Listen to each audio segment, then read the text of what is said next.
Leyes de Mendel y la herencia.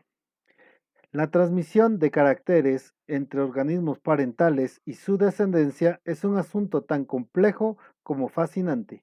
La primera persona en realizar una investigación analítica en esta materia sobre los mecanismos de recombinación genética fue el monje austriaco Johann Gregor Mendel en el siglo XIX, a quien ahora se le conoce como el padre de la genética.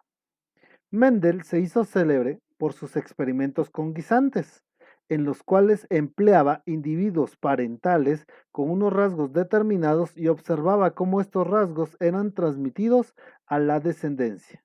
Si hubiera empleado cualquier otra especie para estos mismos experimentos, es posible que nunca hubiera alcanzado las mismas conclusiones, ya que los guisantes son una especie con la que es sencillo rastrear la transmisión de caracteres. Los rasgos que Mendel estudió fueron los siguientes: la semilla en su forma gris y redonda o blanca y arrugada, y en su color amarilla y verde; la flor en su color blanco o violeta; la vaina en su forma llena, constreñida o en su color amarillo y verde; el tallo, el lugar en donde crecían las flores, como vainas axiales, es decir, a lo largo del tallo, o vainas terminales, cuando las flores crecen arriba; y el tamaño del tallo, de un tamaño largo de 3 metros o un tamaño corto de 30 centímetros. El mérito de su investigación no fue únicamente emplear el método analítico para alcanzar conclusiones, sino la primera descripción de las normas que rigen la transmisión de caracteres entre generaciones. Genes dominantes y recesivos. Un gen puede tener varias formas alternativas, denominadas alelos, cada una con una secuencia diferente de ADN y que expresa el mismo rasgo de forma diferente. Un ejemplo de esto lo encontramos en el color de los ojos. En los humanos, el color de los ojos depende de varios genes y cada uno de estos tiene varios alelos. El color de los ojos de una persona dependerá de la combinación de alelos de los genes implicados en ese rasgo.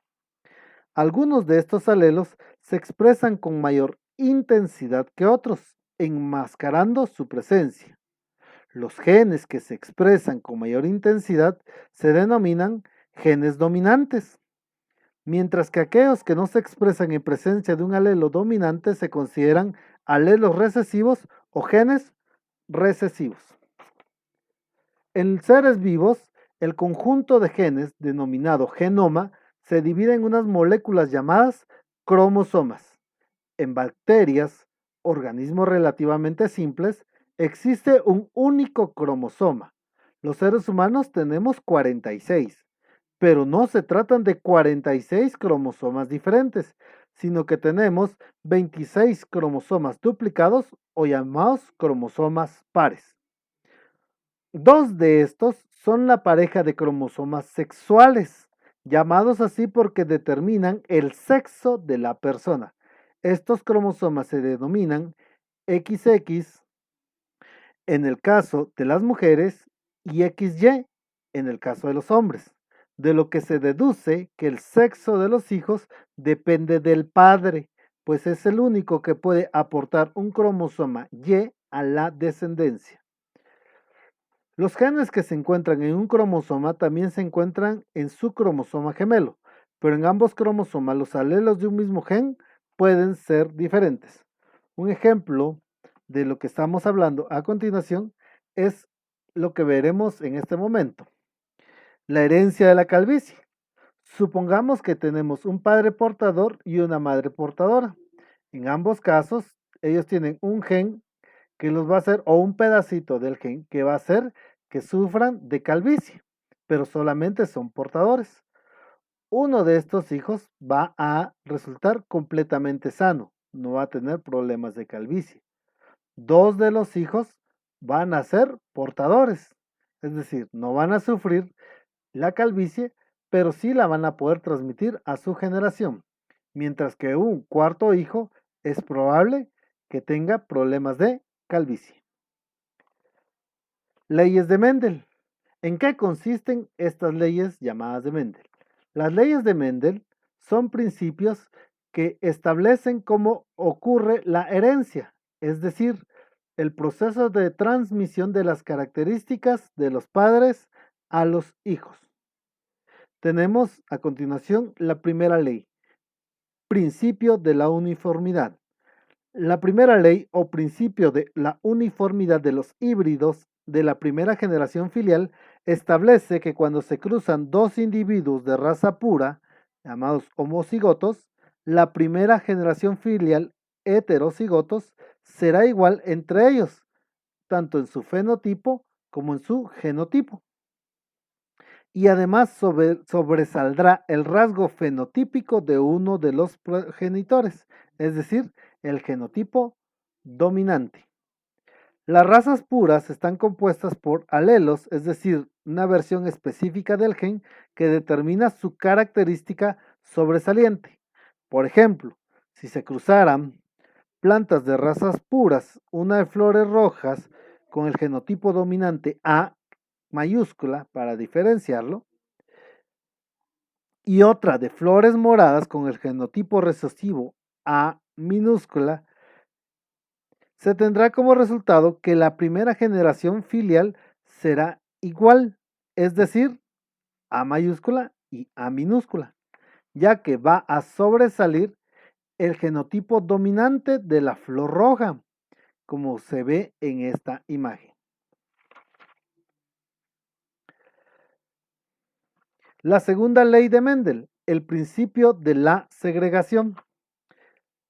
La segunda ley o principio de la segregación consiste en que del cruce de dos individuos de la primera generación filial, como la que vemos acá, tendrá lugar una segunda generación filial, como las que vemos acá abajo, en la cual reaparecerá el fenotipo y genotipo del individuo recesivo, como lo vemos acá, resultando lo siguiente: vamos a tener una segunda generación filial que va a tener los dos genes dominantes, otra que van a ser portadoras de los genes y una tercera que va a demostrar el gen recesivo.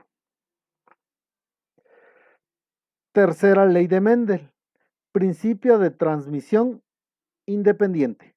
La tercera ley o principio de la transmisión independiente consiste en establecer que hay rasgos que se pueden heredar de manera independiente.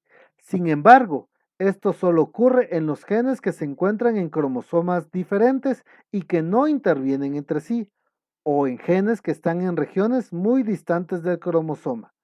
Asimismo, al igual que en la segunda ley, esta se manifiesta mejor en la segunda generación filial. Mendel obtuvo esta información al cruzar guisantes cuyas características, es decir, color y rugosidad, se encontraban en cromosomas diferentes. Fue así que observó que existen caracteres que se pueden heredar de manera independiente. Un ejemplo de esta serían los grupos sanguíneos como patrón de herencia.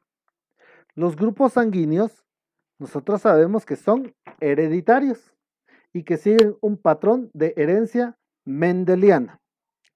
Es muy importante entender que los primeros intentos llevados a cabo en el siglo XVI de transfusir sangre a los enfermos graves y a los heridos dieron resultados fatales, ya que la sangre provenía de animales, por lo que se prohibió esta práctica por muchos años. Los grupos sanguíneos son hereditarios y siguen un patrón, como el que vemos a continuación. El grupo A va a tener un genotipo AA o AO. El grupo B puede tener un genotipo BB o BO. El grupo AB va a tener un genotipo A y B. Y un grupo O siempre va a tener grupo OO. Y entonces, los seres humanos que tengan como grupo sanguíneo A positivo van a poderle donar a estas personas. Los A negativos a ellos, los B positivos a estos, los B negativos a los que están acá, los AB positivos a cualquiera de los dos, de todos los grupos, los AB negativos a los que vemos acá abajo, los O positivos a los que están acá, y los O negativos les van a poder donar a todos los grupos, pero solo recibir de su propio grupo. Los cuadros de Punnett. Los cuadros de Punnett es un gráfico que permite determinar fácilmente el porcentaje esperado de distintos genotipos en los hijos de dos pares. Un ejemplo del cuadro de Punnett para arvejas es mostrado en la imagen siguiente. En este ejemplo, ambos padres son heterocigotos por el color de la flor. En este caso es morada para ambos padres. Y los gametos producidos por el padre macho que está arriba en el gráfico y los gametos producidos por la hembra están al lado. Las diferentes posibles combinaciones de sus hijos se determinan llenando las celdas del cuadro de Punnett con las letras correctas, es decir, con los aletos. En el primer caso van a quedar con las dos B mayúsculas, en el primero con una B mayúscula y una B minúscula, en el de abajo una B mayúscula y una B minúscula, y en el último van a ser las dos B minúsculas. ¿Qué nos está queriendo decir esto? Que en el primer caso va a ser eminentemente o muy fuerte la dominación del color morado. En el caso del segundo y el tercero van a tener como dominancia el gen morado, pero muy probablemente sus hijos o la segunda generación van a ser de color blanco, mientras que en la tercera generación, en la cuarta casilla que vemos a continuación, va a dominar el gen recesivo.